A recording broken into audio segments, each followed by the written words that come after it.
mais você. Foi apresentado por Protetor solar Flores e Vegetais. Cuidado e proteção durante o ano todo. E Supermercados Pague Menos. Parcele sua Páscoa em até 10 vezes sem juros. Jornal da EPTV, primeira edição. Oferecimento Unaerp Experience. Universidade de verdade. Processo seletivo semestral. Informe-se. E Clínica Sempre Visão. Cirurgia de catarata é aqui. Avião agrícola caiu na zona rural de Guaíra e o piloto morreu.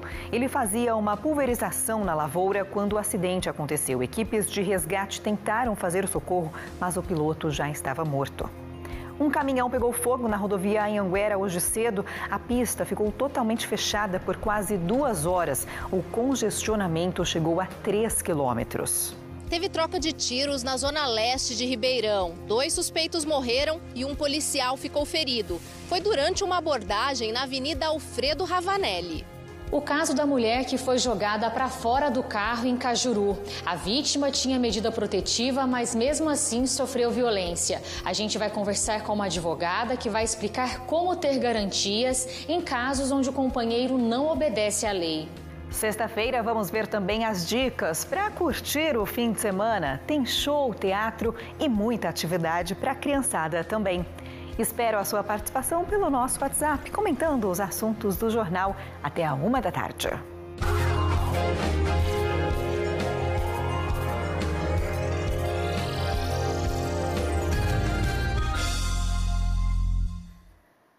Olá, a gente começa o EPTV1 com a notícia da queda de um avião agrícola entre Guaíra e Miguelópolis. O piloto morreu no local do acidente.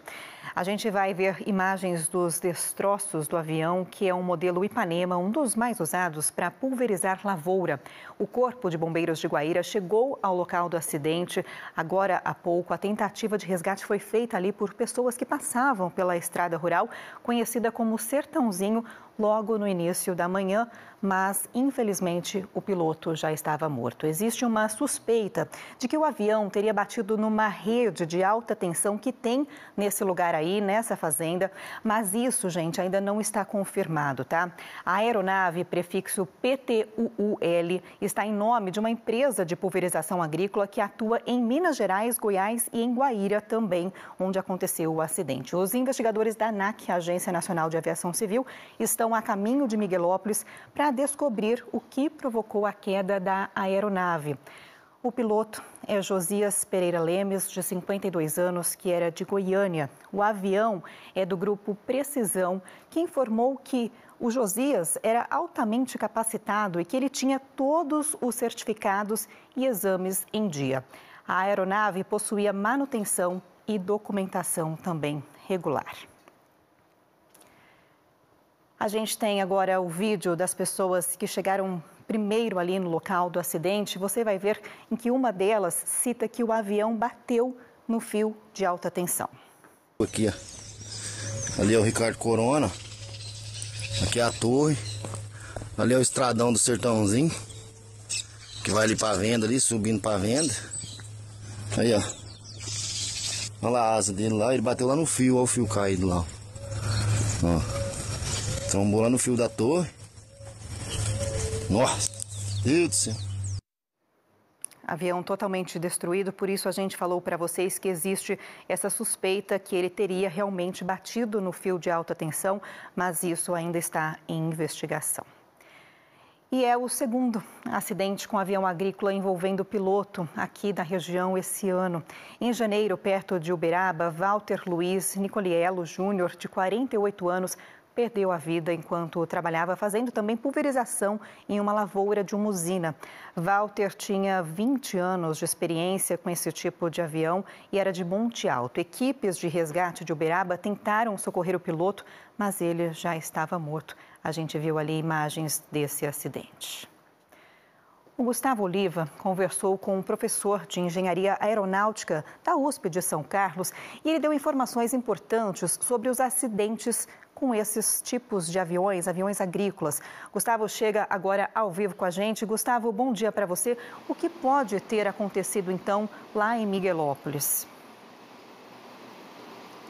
Existem algumas hipóteses, viu, Bruna? Bom dia a você, bom dia a todos. Como você disse, nós conversamos há pouco com esse professor e vocês perceberam nas imagens que nós acabamos de mostrar e que foram também enviadas a esse professor para que ele pudesse fazer análise do que pode ter acontecido, baseado exatamente em toda essa experiência que esse professor tem na aviação. E assim como os próprios moradores relataram nesses vídeos que vocês assistiram há pouco sobre esses fios de alta tensão que passam sobre essa propriedade, o professor também acredita que esse acidente pode ter sido ocasionado após uma batida, desse avião com esses fios de alta tensão ou até mesmo uma falha estrutural nesse próprio avião. Claro que tudo isso vai ser investigado pela ANAC, a Agência Nacional de Aviação Civil. Os investigadores já estão a caminho para poder fazer toda essa investigação e entender o que de fato pode ter acontecido para a queda desse avião agrícola, mas o professor também acredita nessas duas hipóteses, tanto na batida dessa aeronave com os fios de alta tensão que passam por ali, ou até mesmo numa falha estrutural da aeronave. Vamos ouvir o que ele disse há pouco, baseado em tudo que ele viu dessas imagens que nós exibimos agora há pouco para vocês também. Vamos ver. É mais uma tragédia, infelizmente, envolvendo a aviação agrícola, mas a aviação agrícola é uma aviação que tem um risco inerente extremamente elevado, então isso não é raro e, pelo contrário, isso é comum. As imagens do acidente mostram que o impacto foi muito forte, foi extremamente violento, e isso pode, em geral, se dar por uma colisão com fios, inclusive nas imagens mostram uma torre de alta tensão com fios, então pode ter sido um dos problemas, uma colisão com o fio. Pode ter sido também uma falha estrutural. Alguns aviões agrícolas, esse modelo, apresentam problemas de corrosão na asa e, eventualmente, isso daí acarreta falhas estruturais na asa. Vários casos aconteceram com esse modelo de avião em decorrência disso. Então, pode ter sido uma falha estrutural, ou se ele estava em operação de pulverização direta, que você faz a curva de retorno, chamada curva do balão, e às vezes ele pode ter tido um problema aerodinâmico, que a gente chama de stall em curva, por uma série de razões técnicas, e isso pode resultar na perda de controle e no impacto com o solo, com as características do que nós vimos. Agora, exatamente o que aconteceu é só a investigação do CENIPA que pode dizer exatamente, porque eles vão colher testemunho de pessoas que estavam perto, vão pegar os destroços, analisar pedacinho por pedacinho para entender o que aconteceu. É muito difícil ter sido uma falha de motor a causa desse acidente. Geralmente falha de motor em aviões agrícolas, você pousa o avião sem maiores problemas, mesmo que o pouso seja ruim, você não tem um impacto dessa magnitude,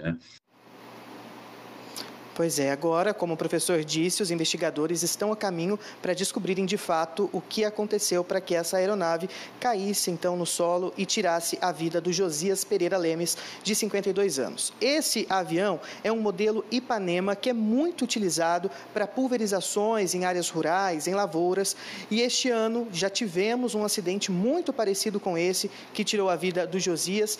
Dessa vez, o que aconteceu neste ano foi lá em janeiro e também tirou a vida de outro piloto, o Walter Luiz Nicoliello Júnior. Foi no dia 22 de janeiro, perto da região de Uberaba, em Minas Gerais. Era o mesmo modelo de avião e que acabou também acontecendo um acidente muito parecido, enquanto os dois ali trabalhavam na área rural dessas duas cidades. Sobre essa questão, já que temos uma aeronave parecida, uma mesma aeronave fazendo esse tipo de serviço, nós abordamos também com o professor James, até porque a gente sabe que é uma aeronave muito utilizada aqui na nossa região e, como nós vimos, esse não foi o primeiro acidente. E ele mesmo explicou que, geralmente, os pilotos fazem esse tipo de trabalho, principalmente de pulverização ou de passar muito próximo às vegetações, a cerca de 2 metros de altura, então muito próximos essas aeronaves do solo. Vamos ouvir, então, o que ele disse sobre essa situação. Você voa a 200 e poucos quilômetros por hora, 2 metros do chão. Então, o risco é drasticamente maior, não é um pouco maior, é absurdamente maior. Você voa com um avião carregado muito perto do solo, fazendo manobras muito perto do solo. Então, o risco do avião agrícola é centenas e centenas de vezes maior do que um avião comum. No entanto, é um risco aceitável para a sociedade, porque não tem ninguém embaixo, é sempre uma cultura, né? A vida que está sendo arriscada é do piloto.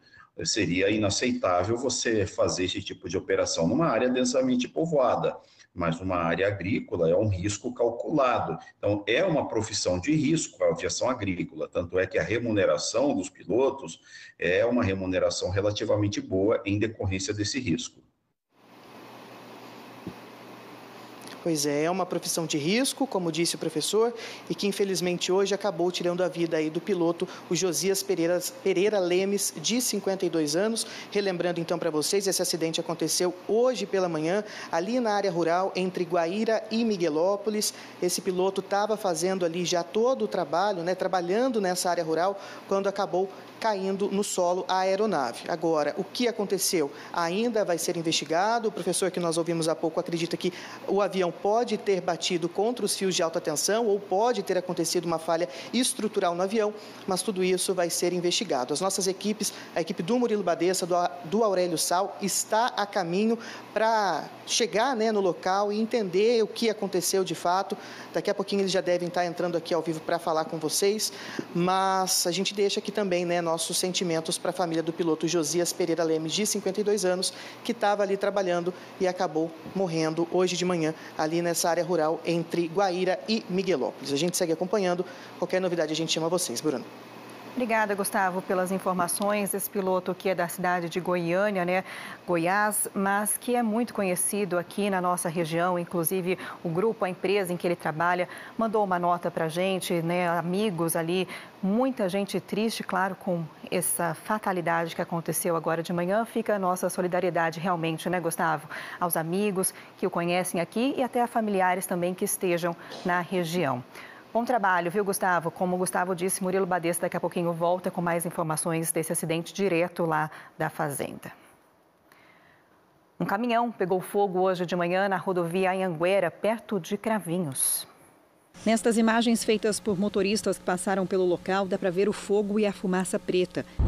Deus do céu! Que é isso? O caminhão, que estava carregado com gesso, ficou destruído.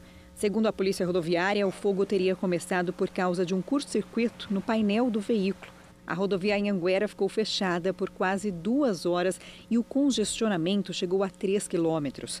Os bombeiros foram para o local e as equipes da concessionária fizeram a limpeza da pista. O motorista do caminhão não ficou machucado.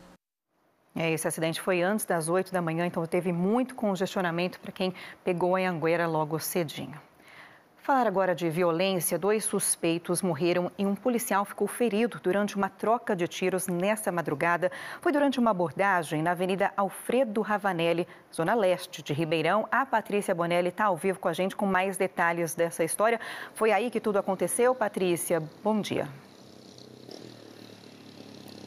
Oi, Bruna. Boa tarde para você, para todo mundo. Sim, foi aqui que tudo começou a acontecer, aqui na Avenida Alfredo Ravanelli, como você já adiantou, na zona leste de Ribeirão Preto. Foi por volta das 2 horas da manhã que uma viatura da Força Tática da Polícia Militar estava passando por aqui fazendo o patrulhamento que eles chamam de patrulhamento de rotina. Quando eles vinham por um lado, quando eles viram do outro lado da avenida, um carro parado, um Fiat Palio parado, com 3 homens do lado de fora desse Fiat Palio. Os policiais militares registraram no boletim de ocorrência que esses homens estavam no que eles chamam de atitude suspeita. E foi então que os policiais saíram de um lado da avenida, tentaram chegar até esses homens para fazer uma abordagem, para entender o que estava acontecendo, o que eles estavam fazendo ali. Só que quando eles viram os policiais se aproximando, eles entraram no carro e fugiram da polícia. E aí, durante essa fuga, a Força Tática foi atrás desse Palio, atrás desses esses homens e eles entraram na estrada Josué de Castro, que o Ronaldo Gomes mostra pra gente agora, essa estrada de terra. E quando eles entraram nessa estrada, eles pararam o carro um pouco mais à frente e começaram então a atirar contra a viatura da Polícia Militar, que foi atingida na lateral, foi atingida na parte da frente e de trás também. E aí, nesse momento, os policiais revidaram com tiros e atingiram um dos homens que estava no Fiat Palio. Esse homem estava, inclusive, com um fuzil na mão. E aí, outros dois homens, o motorista, quando parou o carro, já fugiu por lá. E aí, o outro homem que estava ali na troca de tiros, fugiu para o meio da mata, pois existe uma mata aqui nessa estrada. E os policiais, então, sabendo que esse homem também estava armado, entraram na mata, procurando por ele para tentar desarmar esse homem, prender esse homem.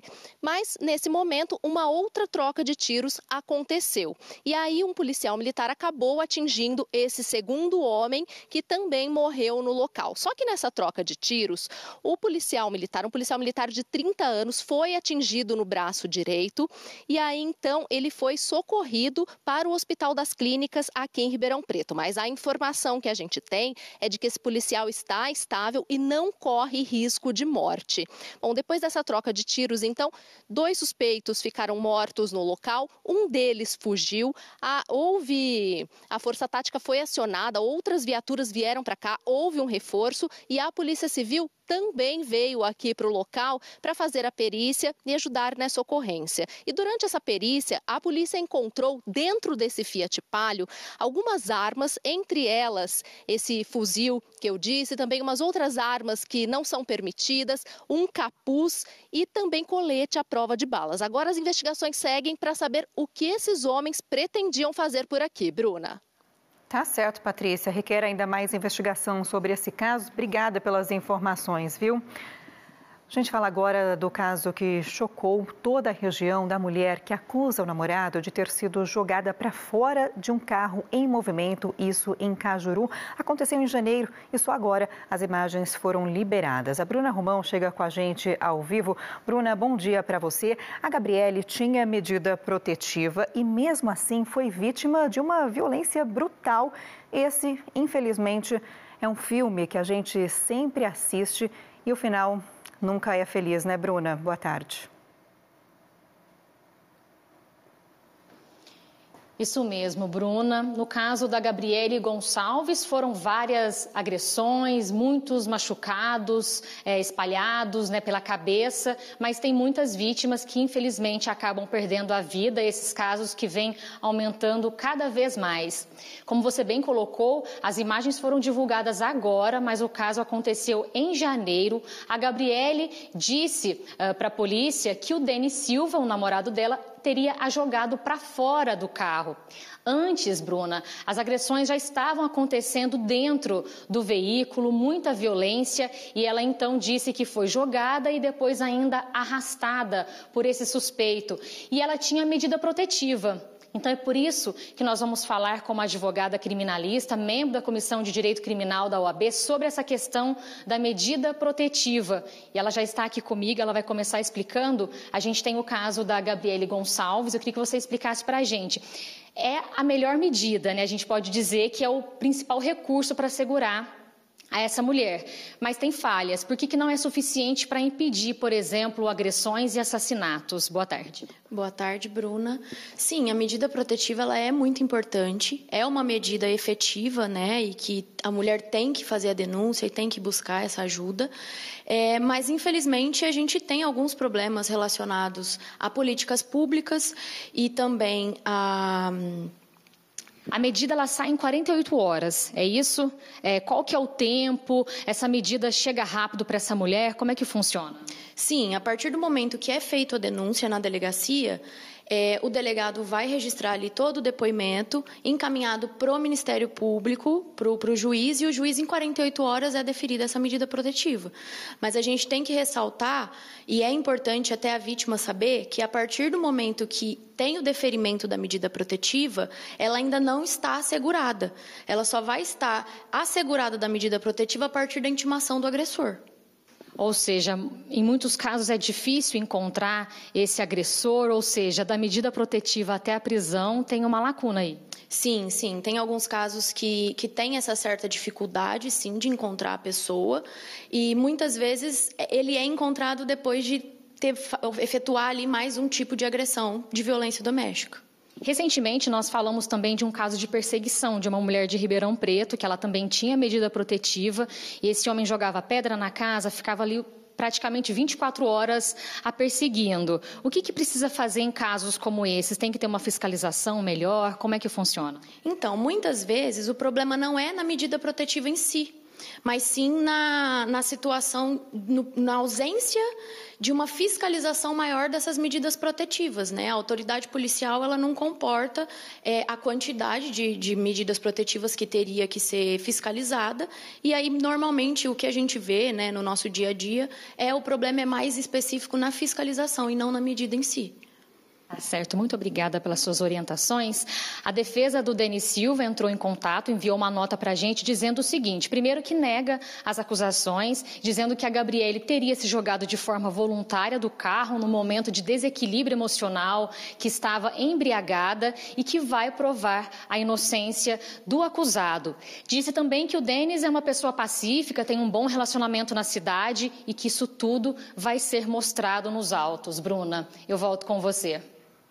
Bruna, ficou o recado aqui para o pessoal, né? Principalmente em questão à denúncia, mas o que me chamou muito a atenção é a eficácia de quando a medida protetiva começa a valer. Ou seja, a mulher que está fazendo a denúncia, ela entra com a medida protetiva querendo a segurança, mas ela só começa a valer, como disse ali a doutora Júlia, né?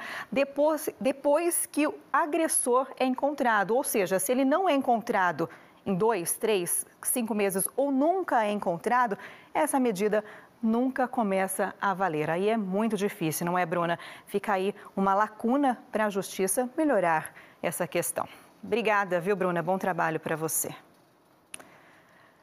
12h07, pessoal, sexta-feira na área. Mudar de assunto aqui, falar com a Heloísa Zaru sobre o tempo, como ficamos nessa sexta-feira. Elo, boa tarde. Oi, Bruna, boa tarde para você, boa tarde para todo mundo de casa. Muito parecido com ontem, viu? A gente está num repeteco ainda. Vamos aproveitar para dar uma espiadinha no tempo visto de cima. Olha só, a gente está até com menos nuvens do que ontem aqui em Ribeirão Preto. E perceba que essas nuvens, por enquanto, são aquelas de enfeite, como a gente costuma brincar dizendo aqui na previsão do tempo. Hoje a mínima em Ribeirão Preto foi de 22 graus e a máxima alcança os 33. Então, calorão intenso para todo lado. E a sensação térmica pode chegar ali nos 35. Você está vendo outro ponto de Ribeirão Preto, mais nuvens, só que nuvens espalhadas, são aquelas nuvens que ficam num ponto, no outro não. O que predomina mesmo é o sol mandando ver em relação a esquentar mesmo a temperatura, principalmente agora durante a tarde, que é quando a gente atinge a máxima prevista aqui para a cidade. Vamos aproveitar para dar um giro também no nosso mapa, que indica Barretos com máxima de 33 graus, 31 é a previsão para esquentar em Brodowski, em Cândido Rodrigues e Colina, mais calor ainda, 34 é a previsão para hoje. Você está percebendo aqui que não tem condição para chuva, porém tem o sol e tem a nuvem, é calor e umidade. Então pode ser que a gente tenha assim uma chuva isolada, pega num ponto, no outro não, é aquela chuva mal distribuída. Em Altinópolis, 30 graus durante a tarde, também com essa mesma condição, principalmente entre a tarde e a noite. Se a gente observar Bebedouro também, 34 de máxima, calor intenso para todo lado. Na nossa imagem de satélite, algumas instabilidades se aproximam e aí existe essa condição de ter mais chuva, de ter mais nuvens, mas ainda assim não tem nenhum sistema trazendo essa chuva para essa sexta-feira. Então, se alguém topar com essa água, vai ser até um sortudo, porque existe essa condição mesmo de chuva mais isolada. É aquela surpresa, né, Lô? Exato. Caiu de repente. E como fica o fim de semana? tem condição para a gente ter um fim de semana mais nublado, principalmente no domingo, só que nada de alívio no calor, viu? Porque se fosse uma chuva de frente fria, que traz aquela massa de ar de origem polar, aí sim teria um alívio no termômetro. Por enquanto, nada, calorão intenso. A gente já olha aqui na próxima tela, olha só, amanhã termômetros entre 21 e 34 graus.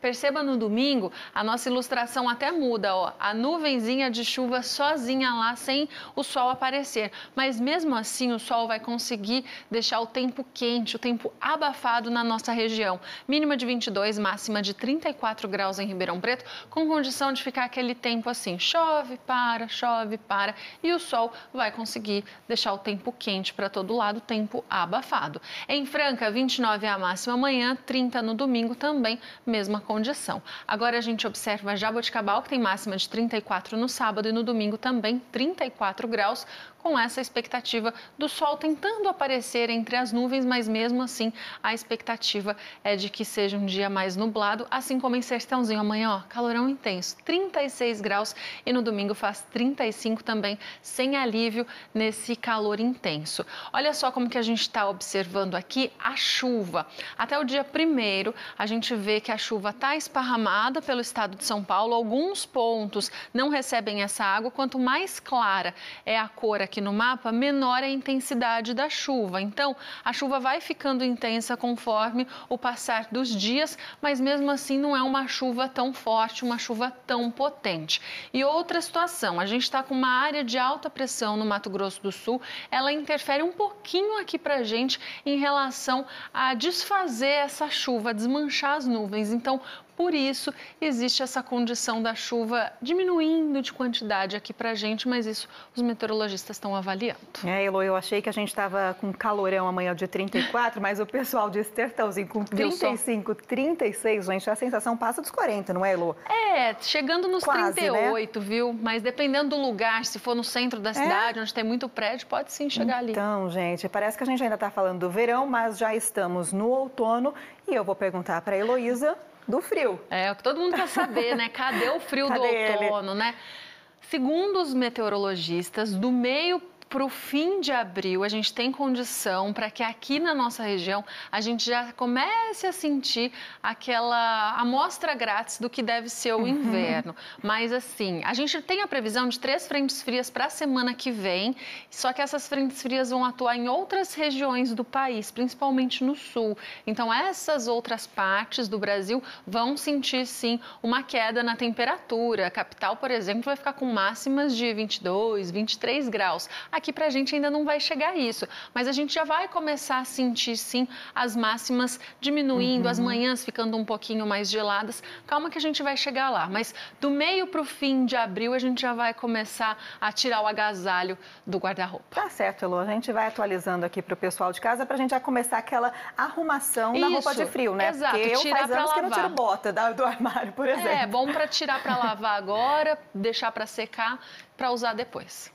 Uma dica para o fim de semana. Isso. Valeu, Elô. Até. Tchau, tchau.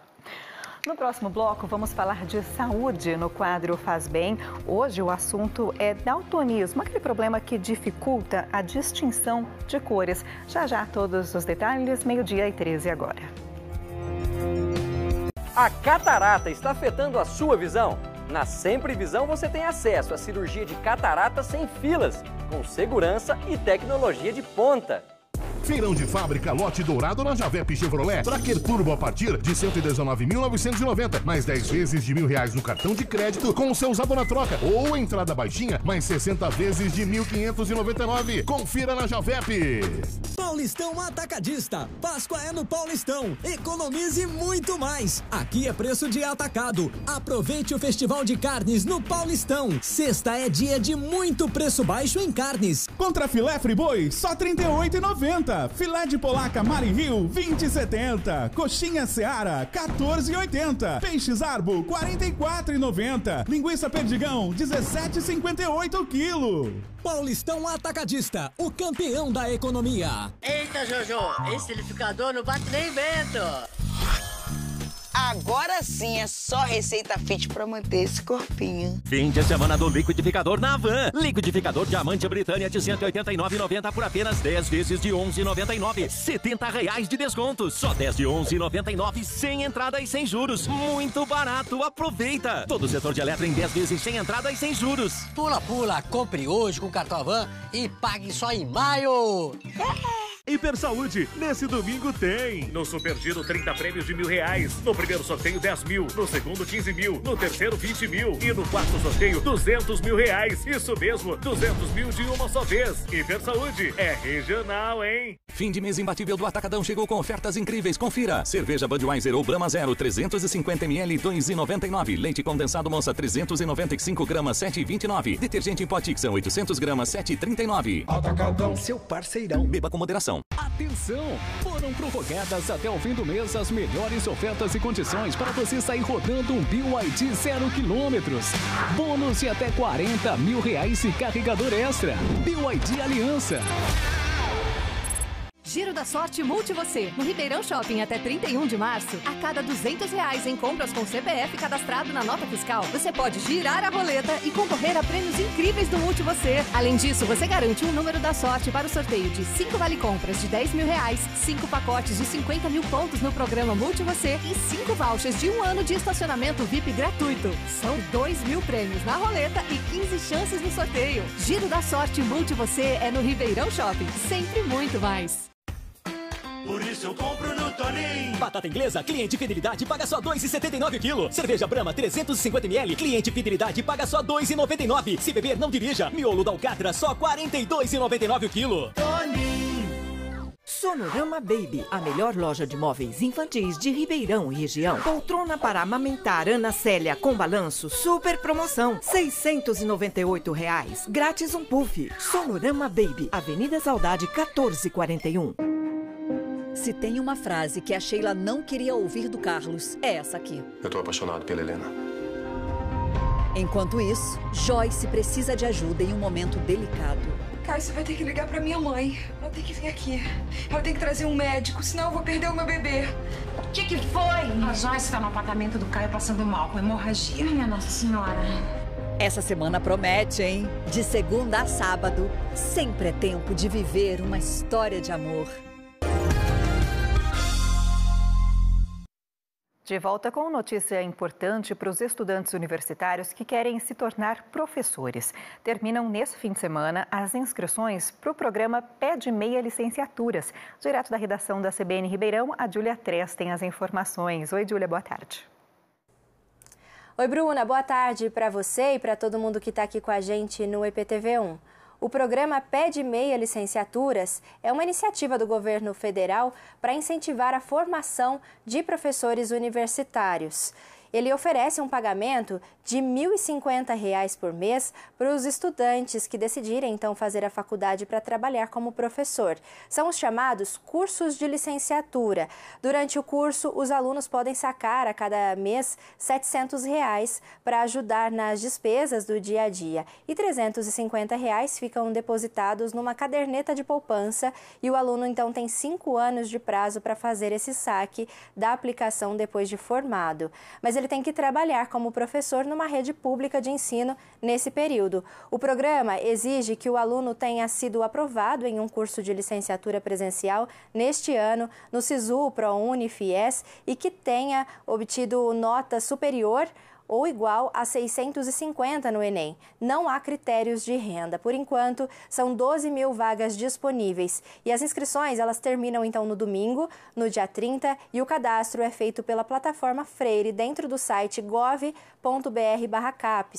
Lá tem todas as informações e até um vídeo que ensina como se cadastrar.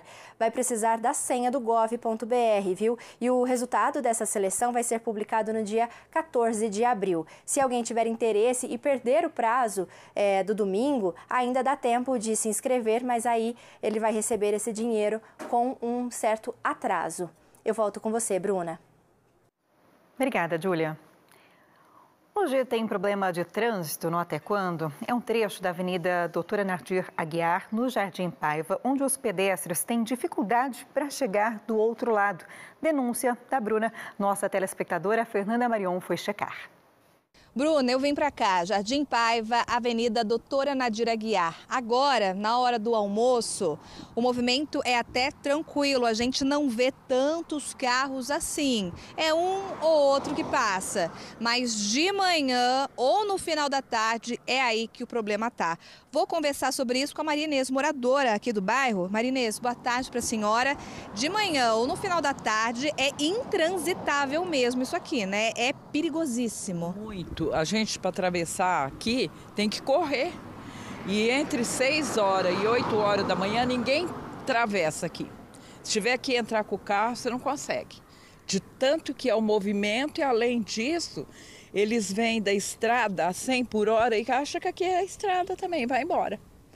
Então tá muito difícil. Aí a gente estava pedindo, já pediu várias vezes para pôr um sinaleiro ou uma lombada, alguma coisa para poder diminuir. Eles têm que ter educação. Você está saindo com o carro da garagem, eles não param para você entrar. Ou para você sair, não para. A gente vê vários pontos de ônibus aqui na avenida e a gente recebeu até um vídeo de que uma moça com uma criança no colo, e a gente contou, demora pelo menos 25 segundos esperando parar o trânsito de veículos para conseguir atravessar. Correndo ainda. E correndo. E a gente percebe essa dificuldade, não tem faixa de pedestre, a gente percebe isso, não tem lombada, não tem radar, não tem semáforo, não tem nada e vocês precisam disso aqui. Isso faz 20 anos que está desse jeito e nós já fizemos abaixo-assinado, já mandamos várias vezes, mas não vem aqui resolver o problema. A senhora estava me contando que agora até o canteiro central o mato foi roçado, né? Quando o mato está alto... Quando está alto, quem vai atravessar aqui não consegue, vem no meio da rua. Eu mesmo não venho. O que eu faço? Eu dou a volta lá por cima e venho pela estrada. Porque a hora que você chega aqui, você já começa a dar sinal que vai entrar. Eles vêm com tudo, ainda buzina, porque você vai entrar na tua casa. Entendeu? Já teve acidente? Hã? Já teve acidente? Já, pegou um menino de bicicleta, mas foi ano passado. O povo agora ficou esperto, né? Mas tem criança também que atravessa a rua, entendeu? Tem escola aqui perto? Tem escola. Mas não tem jeito. E é uma situação que preocupa vocês que moram aqui, né? Preocupa e também dificulta a gente sair com o carro, porque não consegue sair. Entendeu? Às vezes eu saio lá, tem um carro ali, eu tenho que vir no meio da rua para ver se vem vindo o carro lá. Aí eu tenho que entrar de novo, que vem vindo a 100 por hora. Então tem que dar um jeito nisso aqui. E resposta de RPMOB, de prefeitura, quando vocês solicitam isso? Não tem resposta nenhuma. Nós já fizemos, cansamos já, faz uns 3 anos que a gente não faz mais. Mas fazia abaixo-assinado, mandava, ninguém vinha aqui ver, ninguém falava nada, ninguém faz nada. Maria Inês, muito obrigada pela sua participação. E os moradores, apesar de cansados, querem uma solução. Uma faixa de pedestre para que o pessoal possa atravessar com segurança e alertar também os motoristas que tem trânsito de pedestres por aqui sim, porque nessa extensão toda, pelo menos nesses 2, 3 quarteirões, a gente não encontrou uma faixa de pedestres, um semáforo ou uma lombada para que os veículos, motos, ônibus passem mais devagar aqui também, porque a gente percebe mesmo um abuso de velocidade, o trânsito muito intenso, principalmente nos horários de pico, que atrapalha quem passa aqui a pé e também os moradores que precisam entrar e sair, principalmente quem mora aqui na avenida, nesse trânsito aí das garagens. Então, um problema que precisa de atenção e os moradores pedem uma solução. Bruna. Estamos cobrando. A RPMOB informou que vai fazer uma vistoria técnica nesse lugar para avaliar o que pode ser feito, ver se precisa mesmo complementar a sinalização. Daqui a um mês a gente volta lá então, já estou com o nosso calendário aqui aberto. No dia 29 de abril, checamos de novo esse problema que realmente está perigoso. Agora, problema de mato alto numa outra região de Ribeirão. Gabriele. Parque das Gaivotas, eu entrei em contato com a prefeitura e com a EPTV pedindo ajuda sobre esse terreno do lado da minha casa, que desde o dia 1º de fevereiro que eu mandei até hoje ninguém veio resolver o nosso problema. Eu tenho um bebê de 2 anos e aparecem vários escorpiões na minha casa. A gente já não sabe mais o que fazer. Olha isso. Não dá, né, gente? A Prefeitura disse que esse é um terreno particular e o endereço já foi encaminhado para a equipe de fiscalização que notifica e multa o dono do terreno. Sendo assim, vamos dar um prazo maior aqui no nosso calendário, 2 meses, já virei aqui para maio, no dia 28, tomara que o dono do terreno esteja nos assistindo para fazer essa limpeza antes, né? Um perigo, gente, escorpião, lugar com criança, muita gente, não pode. No Parque São Sebastião, um terreno enorme também estava precisando de roçada. Vamos ver se resolveu? Bom dia, gente. E essa é a situação atual do terreno, aqui com a rua Pedro Barbieri e a Miguel Hurtado. O terreno foi feito um serviço ano passado apenas, depois nunca mais. E hoje pela manhã foi colocado fogo no terreno. E a fumaça junto com as queimadas invadiram as casas aqui. Olha a situação que se encontra o terreno. Sem nenhum cuidado.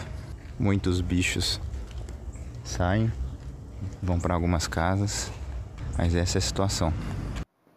Quem tem terreno tem que cuidar, não é, pessoal? Nesse caso, a Prefeitura deu a mesma resposta sobre ser um terreno particular. Quem tem que fazer o serviço é o dono. A gente dá mais ou menos, então, o mesmo prazo, 27 de maio, voltamos nesse endereço. O governo federal começa hoje a devolver o dinheiro do extinto fundo do PIS/PASEP. Você se lembra? São 10 milhões de trabalhadores que têm algum dinheiro esquecido nessas contas. E a nossa equipe em Brasília explica como saber se você, de repente, algum parente já falecido, tem dinheiro. Boa tarde, Viviane Abreu. E não é pouca coisa não, viu? Boa tarde para você, boa tarde para todo mundo. De acordo com cálculos do Ministério da Fazenda, o valor médio para cada trabalhador é de R$ 2.800. Ao todo, são 26 bilhões de reais. E hoje sai o pagamento para 18 mil pessoas. Importante explicar que esse dinheiro é diferente do abono atual do PIS/PASEP. Esse fundo existia antes da Constituição de 1988, que mudou as regras. Em 2023, o dinheiro parado nas contas foi transferido para o Tesouro Nacional e ficou definido um prazo de 5 anos para os trabalhadores terem de volta esse dinheiro. Então, quem trabalhou com carteira assinada ou era servidor público entre 1971 e 1988 tem direito a algum valor. Claro que o dinheiro agora é para os esquecidos, né? Então quer dizer que quem já fez esse saque em algum momento já recebeu, né? São 10 milhões de pessoas. Mas para receber precisa pedir o ressarcimento. E claro, também, né, que muita gente nem vai se lembrar se já recebeu esse dinheiro ou não. Então, se você trabalhava nessa época, dá para fazer a consulta se tem algum dinheiro disponível de 3 formas. No aplicativo FGTS, no site repis-cidadão.fazenda.gov.br ou em qualquer agência da Caixa Econômica Federal. Se tiver dinheiro, aí tem que pedir a devolução. Nesse caso, só pelo aplicativo do FGTS ou pessoalmente em alguma agência da Caixa, levando aí um documento de identificação. Agora, se o trabalhador já faleceu, tem alguns detalhes, olha só. Para consultar e receber o saldo de um parente já falecido, o beneficiário legal, ou seja, o herdeiro, precisa apresentar alguns documentos. Certidão PIS/PASEP FGTS emitida pela Previdência Social com a relação dos dependentes que têm direito à pensão por morte. Ou a mesma declaração, mas emitida quando a pensão for paga por órgão diferente do INSS. Também é aceita autorização judicial ou escritura pública assinada por todos os herdeiros concordando com o saque. Também vai precisar do número do PIS/PASEP do seu parente para fazer a consulta, tá? E o pedido de devolução é só numa agência da Caixa mesmo. A Caixa já definiu um calendário de pagamentos, então quem apresentar o pedido de reembolso até segunda-feira, dia 31 de março, recebe no dia 24 de abril. E os depósitos aí seguem todo mês até janeiro do ano que vem. Obrigada, Viviane. Pessoal, você já ouviu falar em daltonismo? Uma disfunção que dificulta a distinção de cores. Mas sabia que existem vários tipos diferentes? Pois é, esse é o assunto de hoje no quadro Faz Bem. O verde das árvores, o céu azul, Que tal um roxo das uvas e aquele vermelho da maçã? Ao nosso redor, vivemos uma imensidão de cores, mas nem todo mundo consegue enxergar isso. É o caso do Enzo. Começa aquelas perguntas, né? Que cor que você tá vendo? Que cor que é essa? É um misto de curiosidade com espanto, assim, porque, tipo, não é uma coisa normal de você ver todo dia uma pessoa daltônica, assim, que confunde as cores. E eu acho engraçado, né, particularmente, e eu levo na tranquilidade. Foi uma consulta ao oftalmologista quando ainda era criança que ele descobriu o daltonismo. Desde pequeno eu já tinha dificuldades com cores na escola, pintava os exercícios de uma cor que não tinha nada a ver, sempre gerando aquela confusão, e na hora a professora ou meus pais viam e ficavam, ué, por que ele tá pintando assim? Por que tá seguindo essas cores?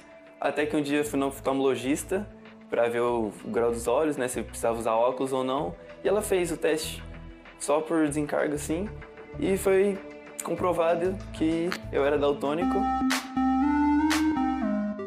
O daltonismo é uma disfunção visual que afeta a capacidade de uma pessoa em visualizar ou diferenciar cores. É principalmente causado por fatores genéticos, afetando muito mais homens do que mulheres, mas também pode ser adquirido como consequência de outras doenças. Nosso mecanismo visual, ele é chamado de tricromático. Então nós temos 3 pigmentos principais aí em proteínas chamadas fotopsinas, que identificam principalmente o vermelho, o verde e o azul, né?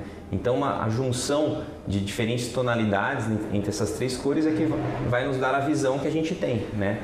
Com todos os objetos, nas cores que a gente conhece. Então qualquer anomalia nesses 3 pigmentos podem gerar o que a gente tem do daltonismo. Existem diferentes tipos de daltonismo. O mais comum é o que envolve dificuldade para diferenciar vermelho e verde. Existem 2 variações dentro desse grupo.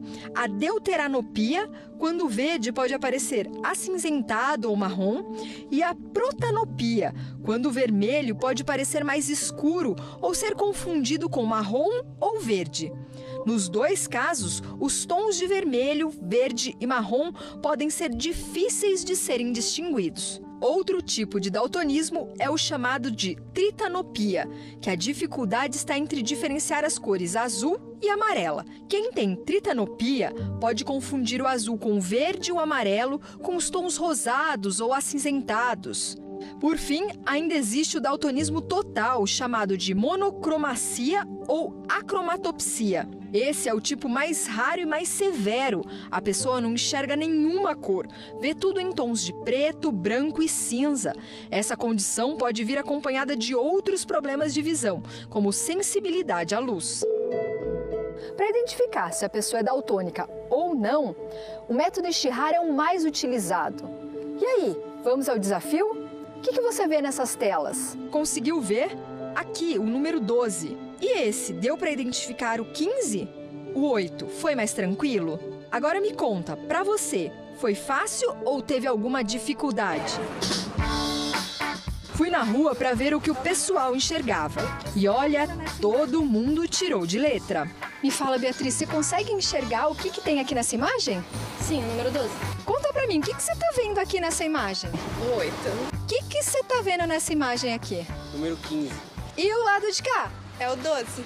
O alerta vai mesmo pros pais, porque é na infância que os primeiros sinais do daltonismo aparecem. A maioria dos diagnósticos é feito de forma informal, né? A gente recebe bastante pais que perceberam alguma dificuldade na escola, professores identificaram, então o próprio paciente faz testes na internet. Apesar de não ter cura, o médico explica que na maioria dos casos é possível ter uma vida normal. Então, o tratamento ele é paliativo, né? Então, não tem cura para essa doença, mas a gente tem algumas opções de lentes de óculos específicas, com alguns filtros que vão realçar aquela tonalidade qual o paciente tem um pouco mais de dificuldade. Então, sim, existe no mercado algumas possibilidades de melhora da visão. E a prova disso é o Enzo, que utilizava e utiliza até hoje alguns artifícios para conseguir lidar super bem com o daltonismo. Inclusive, ele dá dica para ninguém se desesperar. Por exemplo, no trânsito, se uma pessoa tiver dificuldade com o sinal vermelho, verde ou amarelo, se orienta ali pela barrinha branca. Tem uma barrinha branca bem no meio que mostra qual cor que está. E eu acho que é isso, tem que levar de uma forma esportiva. Quando a pessoa perguntar, não responde de forma rude. Leva na brincadeira, fala, explica e fala que você vive normal. Não é uma coisa, nossa, grandiosa assim, que vai modificar muito a sua vida.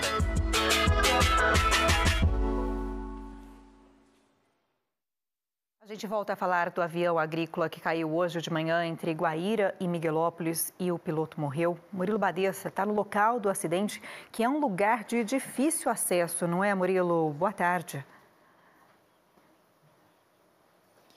Isso, Bruna, porque fica exatamente dentro do canavial, em um ponto em que chegam apenas os trabalhadores dessa região. Boa tarde para você, para todo mundo que nos acompanha. Como você bem disse, estamos entre as cidades de Miguelópolis e Guaíra, em uma fazenda conhecida como Fazenda Palmital. Aqui no local ainda é possível enxergar os destroços desta aeronave. Peritos trabalharam até agora há pouco porque já começou o trabalho de identificação do que aconteceu para que esta aeronave caísse. O piloto vítima do acidente é Josias Pereira Lemes, que tem 52 anos de idade. Em nota, o grupo Precisão, responsável pelo serviço de pulverização que acontecia aqui usando essa aeronave, informou que se trata de um profissional experiente e querido por todos na empresa e que sua partida deixa um vácuo impossível de ser preenchido em seus círculos de amigos e colegas. A queda da aeronave foi por volta de 7 horas da manhã e o piloto nem chegou a ser socorrido. Assim que os primeiros socorros chegaram aqui para atendê-lo, já foi identificado o óbito, já viram que não tinha o que fazer. Esses destroços que ficaram aqui já foram periciados por peritos da Polícia Civil. Eu conversei com alguns deles. Eles preferiram não dar entrevista por enquanto, mas já informaram que existe uma suspeita do que pode ter provocado este acidente. É possível, neste primeiro momento, importante deixar isso claro, que a aeronave tenha se chocado com um fio de alta tensão que passa aqui por cima do canavial. E com base no que os peritos dizem isso? Aqui no chão, aqui embaixo, é possível ver um pedaço desse fio que teria sido atingido. É um fio de alta tensão que fica preso a essas torres que estão localizadas aqui na região do canavial e pelo fato desse fio estar caído dessa forma, existe, portanto, esta forte suspeita de que a aeronave pode ter se chocado. E junto com o fio, qual é a outra informação que corrobora para essa suspeita? O fato de aeronaves de pulverização geralmente sobrevoarem em altitudes mais baixas. A gente já falou sobre isso aqui no jornal em outros acidentes envolvendo aviões agrícola e existe essa informação. Para que o produto que é lançado dessas aeronaves de fato chegue até a vegetação, é preciso que essa aeronave esteja em uma altitude mais baixa e por isso existe essa suspeita, portanto, de que ele estava em uma altitude que bate com a altitude do fio e vendo esse fio aqui embaixo, os peritos suspeitam por...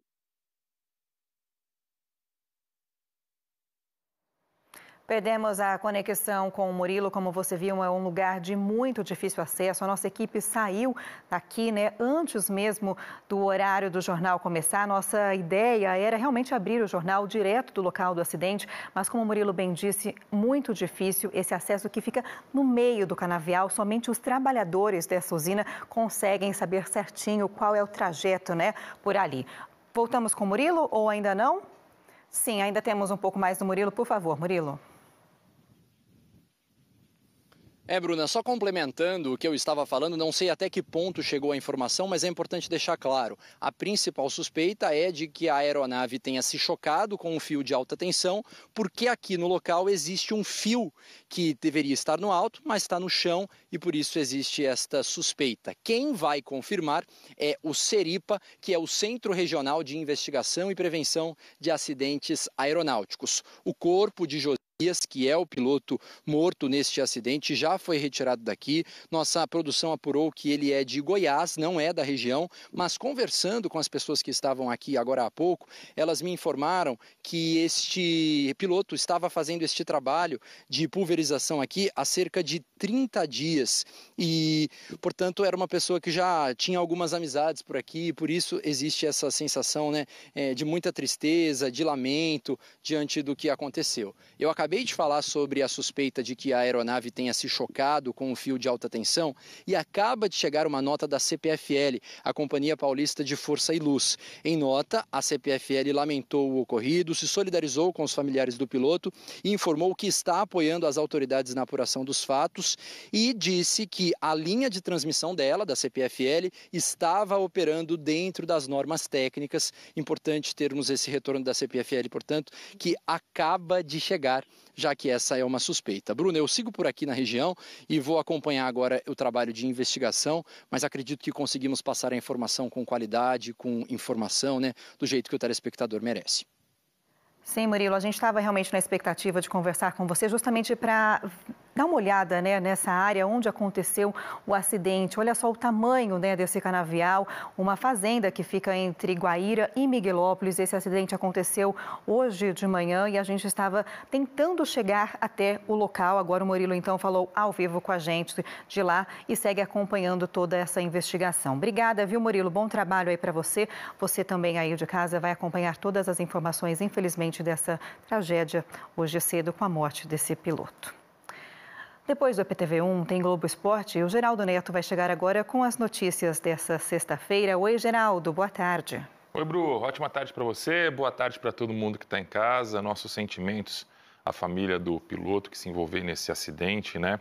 Os aviões agrícolas, a gente sabe, eles voam muito baixo, por isso a importância, né? O CENIPA, claro, vai investigar o caso, mas por isso a importância daquelas bolas laranjas. O pessoal passa na estrada, geralmente vê aquelas bolas lá em meio aos fios. O pessoal agora entende um pouco por quê, né? Porque lá em cima é muito difícil ver os fios, né? Então essas bolas são essenciais para os pilotos, principalmente os agrícolas.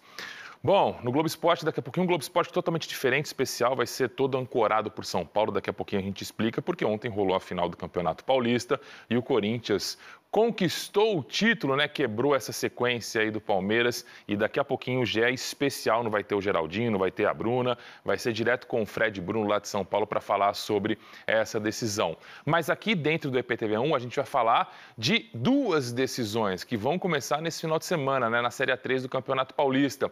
O Monte Azul pega o Rio Branco de Americana, faz o primeiro jogo fora de casa e depois decide a classificação em casa. E o Sertãozinho pega o Marília e o primeiro jogo vai ser no estádio Fredericão. A decisão desse segundo jogo acontece em Marília, porque o Marília tem melhor campanha.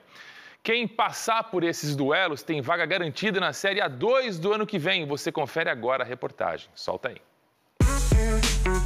Na corrida da Série A3 do Paulista eram 16 times, que reduziu para 8, depois para 4. Os melhores seguem vivos. Metade dos candidatos são aqui da nossa região, Monte Azul e Sertãozinho. O Sertãozinho recebeu na quarta-feira o Catanduva e jogava com a vantagem de 2 gols construída no jogo de ida. Ou seja, a pressão era toda do lado de lá. A gente sabia que o time deles ia se propor a jogar mais, ia sair mais, e nós usamos isso como estratégia também, para poder usar de contra-ataque como uma arma para tentar definir a partida. Mas não levar gol para o goleiro é como se tivesse feito gol. A gente trabalha para ajudar ao máximo e sair com a baliza 0, né? Porque se a gente não tomar gol, a gente também não perde, né? Sertãozinho e Monte Azul estão a 2 jogos do acesso. Os 2 finalistas já sobem de divisão, mas para quem soube construir, trabalhou até aqui, que é título. Uma sensação única, uma sensação muito boa. O trabalho está sendo bem feito e estamos sendo recompensados. Nas quartas, a Itapirense marcou 2 gols na casa do Azulão. Mas o Monte Azul marcou 3 e conquistou a vaga para a semifinal. Um deles, do Rian. Muito feliz, marcar um gol numa partida tão importante para o grupo. O Monte Azul se prepara para o primeiro duelo contra o Rio Branco, lá em Americana. Aqui, o Sertãozinho recebe o Marília. Chegou no final da corrida quem merecia. E se merecia, o time trabalhou para isso. Final de campeonato, organizar a estratégia pode ser o diferencial. Uma para cada estilo de adversário. As estratégias contra Rio Branco e Marília... Vamos deixar então em segredo a estratégia contra o Marília? Ah, com certeza. Um jogo muito difícil, respeitar a equipe, o trabalho que eles vêm fazendo também, mas saber que nós vamos para buscar os 3 pontos fora de casa e a decisão é dentro da nossa casa. 2 jogos, hein? Separam Sertãozinho e Atlético Monte Azul da Série A2 do Campeonato Paulista. Segunda-feira no Globo Esporte a gente traz todos os detalhes. Porque, como eu falei, o Globo Esporte de hoje é especial. O Fred Bruno vai fazer um Globo Esporte mais do que especial para a galera do Corinthians, né? Ontem 0-0, o Palmeiras perdeu o pênalti, teve confusão, todos os ingredientes de uma grande decisão de um dos maiores clássicos do Brasil. Justamente por isso, hoje Globo Esporte especial e o Fred Bruno traz o recado para vocês. O Fred Bruno que apresenta o GE lá de São Paulo. Chama! Fala galera da EPTV, tudo bem? Aqui quem tá falando é Fred Bruno, apresentador do Globo Esporte de São Paulo. Tô pedindo licença pra região, porque hoje o Globo Esporte será transmitido aqui de São Paulo, tá bom? Sabe por quê? Porque eu tô indo pra casa do Hugo Souza, o herói corintiano que defendeu o pênalti decisivo. Então, estamos indo pra casa do Hugo, a gente vai fazer o Globo Esporte de lá pra toda a região. Fechado? Conto com vocês, espero todo mundo 13h. Fechado, passagem liberada. Aí fica a pergunta, né? O Veiga bateu mal o pênalti ou o Hugo foi bem demais na cobrança? Ou as duas coisas? Enfim, tudo isso é assunto para o Globo Esporte hoje especial, 13h, na tela da sua EPTV, e na segundona volta com a nossa programação normal, porque a gente tem muito assunto a tratar. Fechado, Bruninha? Espero todos vocês, então, na segunda-feira. Hoje já é especial com o título do Corinthians. Parabéns a toda a nação corintiana, enorme nação corintiana por todo o Brasil. É isso, Geraldo. Eu sei que você ficou triste, né? Eu dormi antes da hora, por isso não deu muito bom pra gente. Bom. Pra você, pros palmeirenses, né? Um abraço, gente. Até segunda. Bom fim de semana. Valeu, tchau, tchau. Gera. Mais uma pausa aqui no EPTV1, gente. No próximo bloco tem as dicas de cultura para você curtir o fim de semana, opções de shows, teatro, para todos os gostos. 12h45 agora. Tudo que você procura tem aqui, nas lojas 100. Samsung Galaxy A16, memória de 128 GB e câmera tripla de 50 megapixels. Nas lojas 100, só R$ 139,80 por mês, sem juros. Super fácil no carnezinho. Samsung Galaxy S24 FE 5G, memória de 128 GB e câmera tripla de 50 megapixels. Nas lojas 100, só R$ 399,80 por mês, sem juros. Aproveite! Loja 100, ainda bem que tem.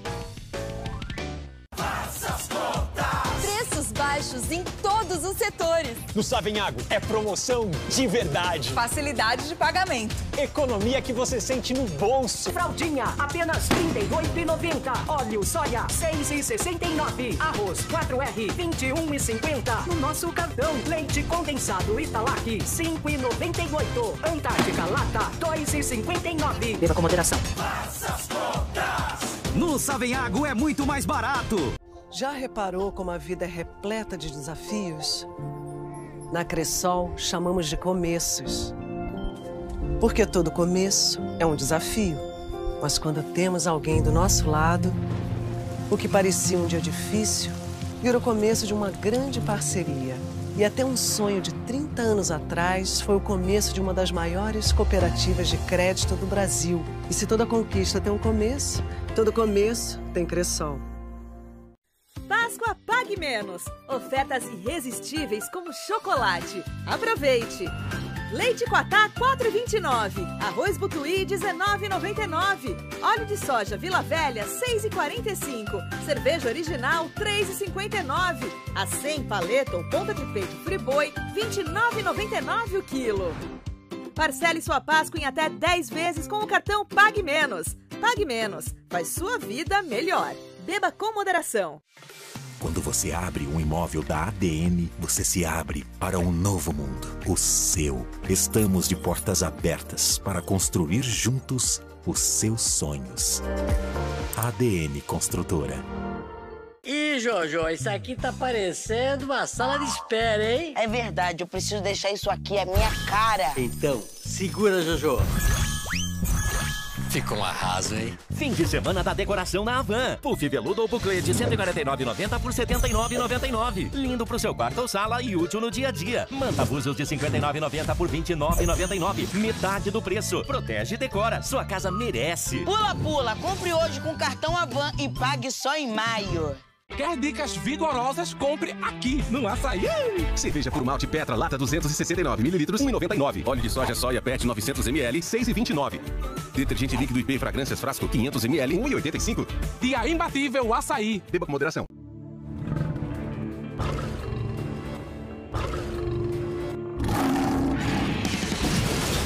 deixa em câmera lenta só pra eu ter certeza. Tem um Jack Chan ao lado desse leãozinho? Ninguém mais no mundo faz isso. É, só pode ser ele mesmo. Hoje, os inimigos que lutem. Porque o rei das artes marciais só quer saber de uma coisa. Kung Fu Yoga. Na sessão da tarde. Você tem programação para o fim de semana? Hora de ver as dicas de cultura com a Thaisa Figueiredo. Oi, gente! Eu arrisco dizer que a coxinha é o salgado mais amado do Brasil. Aceita diferentes recheios, agrada todo mundo e, por ser essa paixão nacional, virou protagonista de um festival aqui em Ribeirão. Até domingão, o Vila Dionísio Festival reúne uma combinação de sucesso: coxinhas, cervejas e, claro, muita música. Além de poder escolher entre 20 opções do salgado no cardápio, o público curte vários shows. Hoje à noite tem o som da Go Back e do guitarrista Fred Sunwalk.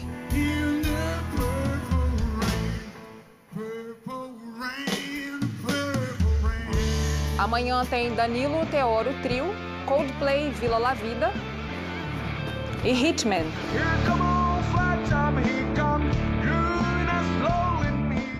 E no domingo a música é com Beto Leonetti Trio,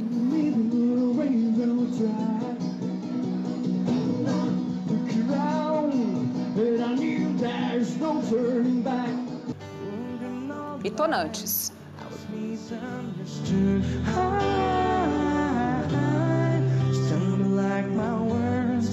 O festival é no estacionamento do Shopping Iguatemi.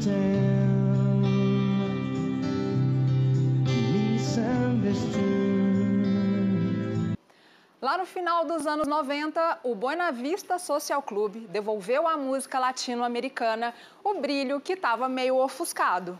Até hoje, o som único que mescla principalmente instrumentos de sopro e percussão, junto com uma dose de dramaticidade, conquista fãs pelo mundo. O Buena Vista Social Club foi quem tornou famosa a música popular de Havana, capital de Cuba. Gêneros como o som, o bolero e o dançom se tornaram irresistíveis aos ouvidos e aos quadris. Agora, músicos remanescentes desse fenômeno formam o Buena Vista Social Orquestra. No palco, o respeitado maestro Jesus Aguirre Ramos rege um time seleto de artistas cubanos e envolve o público no clima caribenho. É amanhã, a partir das 7 da noite, no Alcans Hall, em Ribeirão Preto. Ela tem 43 anos de carreira, 15 milhões de álbuns vendidos e um sorriso do tamanho do Brasil. Eu tô falando da cantora Fafá de Belém. Bora abrir espaço para forrosear ao som da banda Seu Tenório, que é daqui dessas bandas.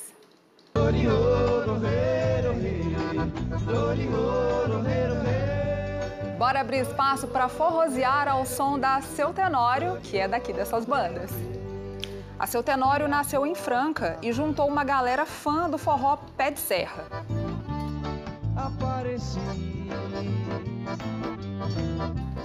Esse estilo tem Luiz Gonzaga, Dominguinhos e Genival Lacerda como principais representantes. Recentemente, a banda lançou seu primeiro EP, chamado Salve Salve Forró, com músicas autorais e que contemplam o shot, o baião e o frevo. Se um dia você se lembrar, escreva uma carta pra mim.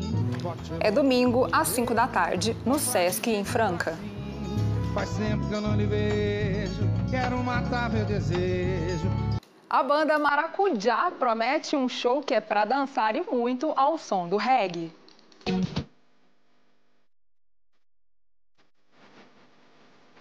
Gabriel, Luciano, Marcelo e Thiago formaram a Maracujá em 2019 e desde então passaram a compor músicas que falam do cotidiano brasileiro. Eles também se destacam pela fusão de estilos e pela mensagem de alegria e amor. Essa música aí é Bicicleta, que tem a participação de Tony Garrido. É domingo, às 7 da noite, no SESI Ribeirão.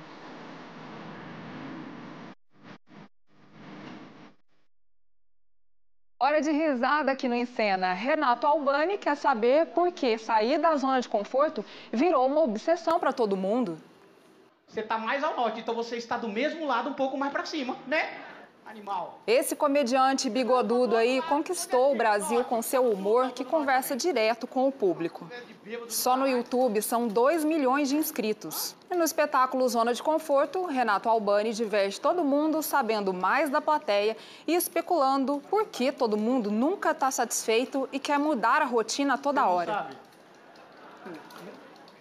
É amanhã em 3 horários, às 4 da tarde, às 6 e às 8 da noite, no Teatro Pedro II, em Ribeirão. Aí vem o cara, maior fronteira da França com o Brasil. Tem quantos? Não sei não. Tá rolando uma exposição que é para chamar a atenção das pessoas para a inclusão de quem tem síndrome de Down. Em cada foto, um rosto carregado de história. A mostra A Beleza da Foto em Nós coloca as pessoas com síndrome de Down no centro do processo artístico, permitindo que elas sejam protagonistas. Por meio da fotografia, elas oferecem ao público a oportunidade de um olhar autêntico e sensível sobre suas experiências. A visitação acontece até o dia 4 de abril, no Centro Cultural Palace de Ribeirão Preto. Bora, meninada, porque tem uma jovem cientista que está trabalhando sério na construção de uma máquina do tempo. A menina sonha com um outro mundo que acontece no futuro. No espetáculo Mundo Sonha Mundo, Pétala embarca em sua própria máquina do tempo para viajar ao futuro. Mas, ao chegar lá, ela se depara com um mundo dominado por montanhas de lixo. Preocupada, ela começa uma aventura e vai descobrir coisas extraordinárias e misteriosas. É amanhã, às 4 da tarde, no Sesc Ribeirão. E lá em Franca, a banda Fera Neném agita a molecada com o show Xi Deu Zebra. O repertório divertido desperta a imaginação da criançada. No disco Xi Deu Zebra, a banda experimenta ritmos musicais do punk ao reggae com uma mistura dos sons da bicharada e letras para dançar e se divertir. É domingo, às 4 da tarde, no Sesc Franca.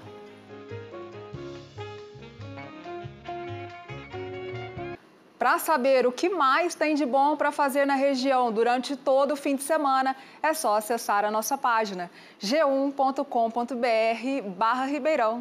Tchau! Obrigada, Thaisa. Bom fim de semana. Vocês viram, né? Programação recheadíssima e não para por aí, não.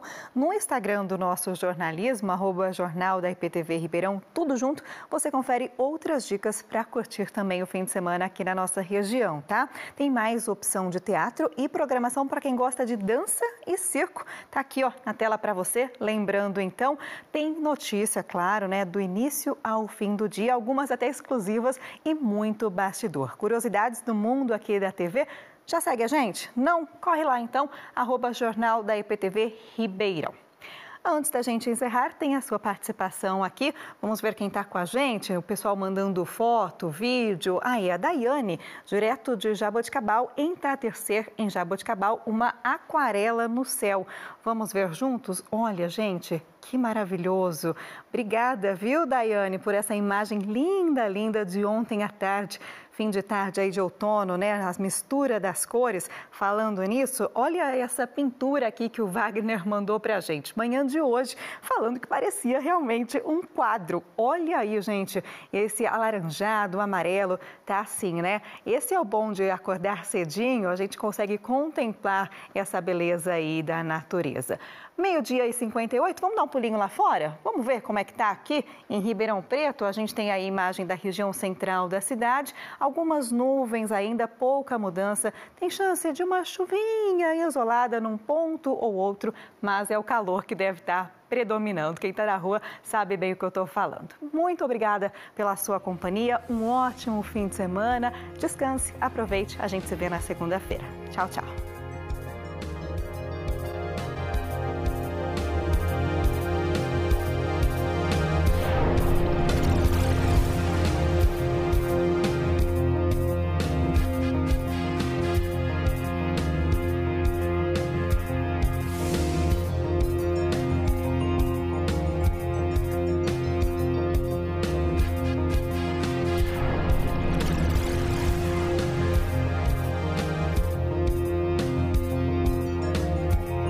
Jornal da EPTV, primeira edição. Oferecimento Unaerp Experience. Universidade de verdade. Processo seletivo semestral. Informe-se. E Clínica Sempre Visão. Cirurgia de catarata é aqui.